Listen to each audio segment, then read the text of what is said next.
there's something odd about Michigan. Something no other state in the US can really claim. It's split in two. To the south, bustling cities, industrial skylines, endless highways. To the north, a remote, rugged frontier, sparsely populated, blanketed in forest, jutting out into the icy waters of Lake Superior.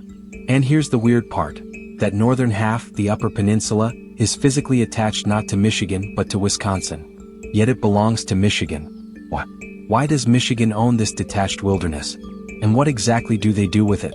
To unravel this mystery, let's start where all good geographical stories begin, with the land itself. A tale of two peninsulas. Michigan isn't just shaped by geography, it's defined by it. Unlike every other state in the lower 48, it's carved into two distinct landmasses. The lower peninsula, shaped like a mitten, is a broad basin of sedimentary rock. Flattened by glaciers, it's mostly rolling farmland dotted with lakes, forests, and endless highways. Its highest point barely scrapes 1,700 feet, a nameless hill in Otsego County. In short, it feels more like Ohio or Indiana than some wild frontier. The Upper Peninsula, by contrast, is a fragment of the ancient Canadian Shield, some of the oldest rock on Earth, nearly 3 billion years old. Here the land buckles into rugged ridges like the Huron and Porcupine Mountains. Its tallest point, Mount Arvon, rises just shy of 2,000 feet. Modest by mountain standards, but in Michigan that's practically Everest. This difference in geology shapes everything else. The lower peninsula's coastlines are soft and sandy, like the windswept dunes of Sleeping Bear Dunes National Lakeshore. The Upper Peninsula shores, especially along Lake Superior, are hard and dramatic. Sheer cliffs, sea caves, rocky headlands. Nowhere more spectacular than Pictured Rocks National Lakeshore, where iron-rich cliffs glow red and orange against Superior's deep blue. Even the climate draws a hard line. The lower peninsula, buffered by the lakes, enjoys relatively milder winters and a longer growing season, fueling agriculture and vineyards. But cross the bridge north and the weather turns vicious. The Upper Peninsula is buried each year under hundreds of inches of snow, one of the snowiest places in the US. A long winter's grip defines life here.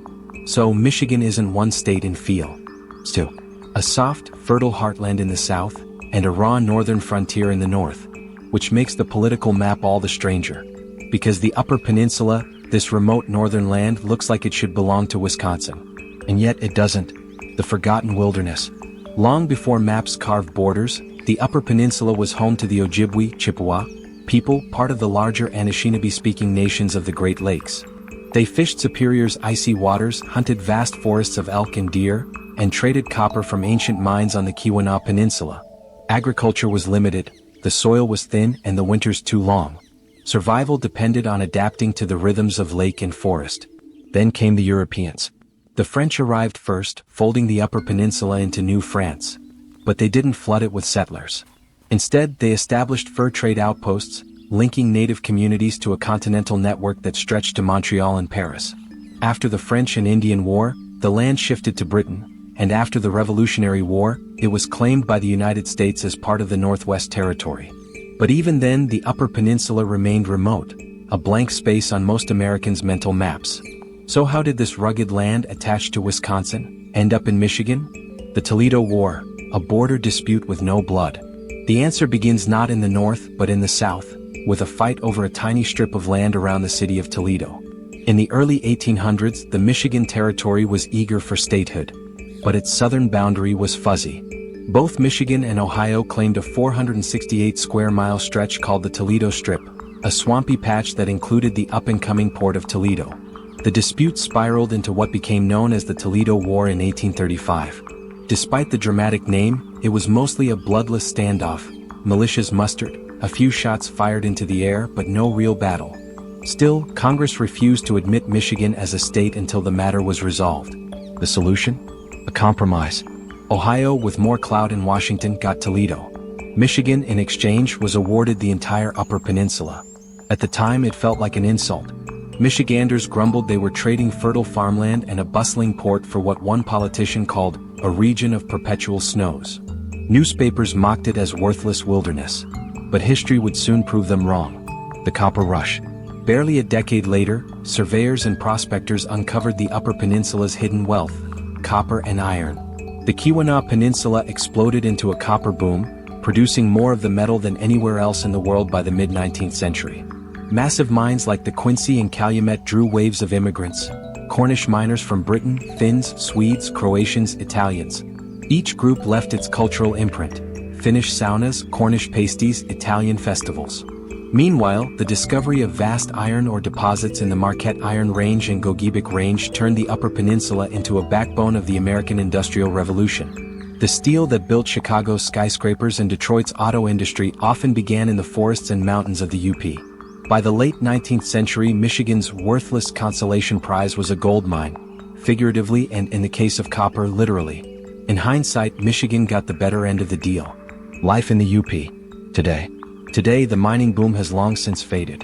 The forests regrew, the mines closed, and many towns shrank. But the Upper Peninsula remains a place apart, home to just over 300,000 people in an area larger than Massachusetts, Connecticut, and Delaware combined.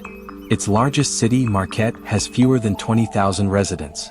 The rest of the population lives in scattered towns or deep in the woods. They call themselves Uppers, and they see themselves as culturally distinct, not just from the Lower Peninsula trolls, so-called because they live below the Mackinac Bridge, but from just about everyone else in America. Upper culture is rooted in self-reliance, outdoor traditions, and a dash of humor about their isolation. Snowmobiles are as common as cars. Finnish-style saunas are a weekend ritual. The regional pasty, a handheld meat pie brought by Cornish miners, is still the unofficial dish of the UP. Economically, the region has shifted toward tourism and recreation. People come for the wilderness, to hike the Porcupine Mountains, kayak the sea caves of pictured rocks, or chase waterfalls that thunder through dense forests.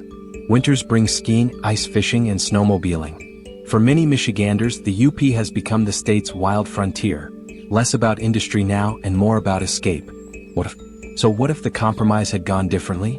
If Michigan had kept Toledo but lost the Upper Peninsula, it might look very different today. Toledo would be Michigan's dominant port city, but without the iron and copper of the UP, Michigan's rise as an industrial powerhouse could have been blunted. A state whose odd shape hides one of the strangest border stories in American history. Meanwhile, Wisconsin might have inherited the Upper Peninsula, perhaps reshaping its economy, its culture, and even its identity. Instead, Michigan is forever two states in one. A mitten in the south and a wild, rocky, snowbound frontier in the north.